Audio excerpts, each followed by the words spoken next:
When we heard Call of Duty Black Ops was preparing to unveil its multiplayer, we didn't waste any time. Our destination, Treyarch. Our mission, the most detailed hands-on coverage inside Xbox can provide. So sit back, relax, and keep a sharp lookout. Every feature you hear about in this preview has never before been done in a Call of Duty game.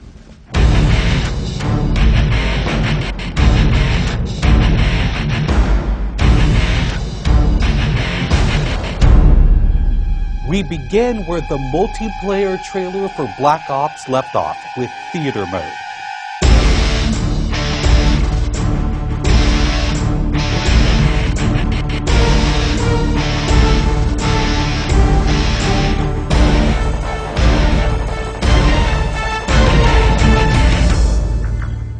Dan Bunting explains. You can switch the camera from any player's perspective in both first person and third person. You can detach the camera and go into free cam mode, which allows you to fly anywhere on the map, basically. It's really interesting when you pause the game and go into free cam, you just see all the particle effects just in their full glory, just frozen in time, and it makes some really awesome footage. We really want to give players the tools to be creative, make their own machinima, make their own highlight reels. Maybe they're really competitive clans that want to just capture the films from their matches and then go back and analyze what the other team did or whatever. Also brand new to Call of Duty is Black Ops' new currency system.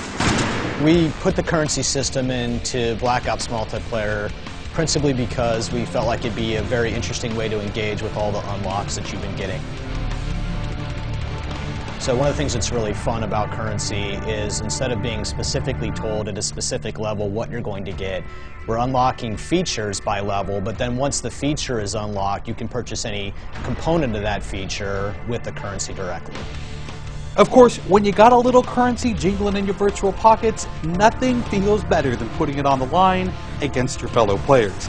Say hello, everyone, to wager matches. When we were developing the wager match game modes, we went through a whole bunch of ideas to find the 4 that we were going to use to ship inside the game. And really, if it wasn't people screaming in joy and frustration when they were sitting around the office playing, it wasn't good enough to be a wager match. Wager matches are all free-for-all modes, and they exist separately from the standard playlist.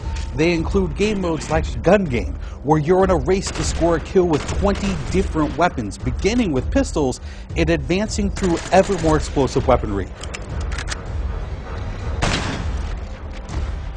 It's extremely rewarding for us as a design team to put something up there that people are reacting to really well and it's slightly different than what they get, and everyone loves the core game. And you have to be very careful when you're finessing the core mechanics of the game. But wager matches let us kind of get our creativity flowing and do some things that you're not normally used to, and then spin them up in unique ways and combine things in ways that you haven't seen before, that you never really thought of, and that wouldn't be appropriate for the core game, but are completely appropriate for wager matches. While the classic Call of Duty challenge system is still very much in place, Black Ops is also adding a new feature called contracts.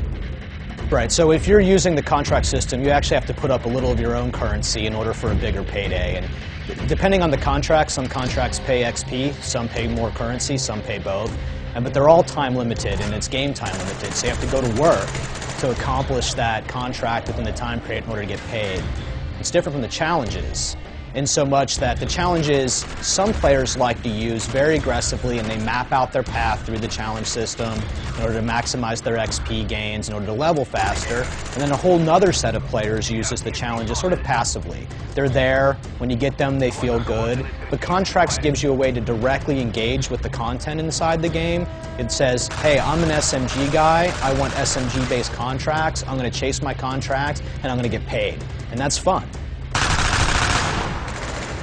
Another focus for Black Ops is player customization, including things like unlockable face paint, unique perk-specific character models, and a whole lot of weapon customization. We've been we stole the line from Full Metal Jacket, this is my weapon, this is my gun, and we're chanting that around the office as sort of our mantra for this feature. Originally it started with one of our designers he just made kind of an offhand comment one day where he said, you know, I really have a certain attachment to the weapon that's my favorite. I want to make that weapon mine, and that was all it took. So from there it was just, what are the things that are cool? It's like, put your clan tag on your gun, of course. And we've got, the implementer by itself is an element of creativity for players. And then the reticles, of course, why not give people the option to select what kind of red dot they have. Maybe they don't like a dot, maybe they like a circle, maybe they like a triangle, maybe they like a standard crosshair, maybe they just want a line. And then there is combat training, which allows you to get comfortable with the trappings of multiplayer by competing in matches against AI-controlled opponents. You know, it's our hope that combat training can convert people who are largely single-player gamers who might have, dabbled around in multiplayer but never made that leap to playing online, and give them kind of this experience where they can get familiar with the mechanics and features and systems that multiplayer has, but they can do so at their own pace, they can do so without someone screaming in their ear what a noob they are, and practice up and then join the competitive fold. Experienced players could use combat training to practice up on a particular weapon, a particular tactic, or a particular map. So we think it appeals to both audiences, but most directly, it was designed to help new players get into the mix.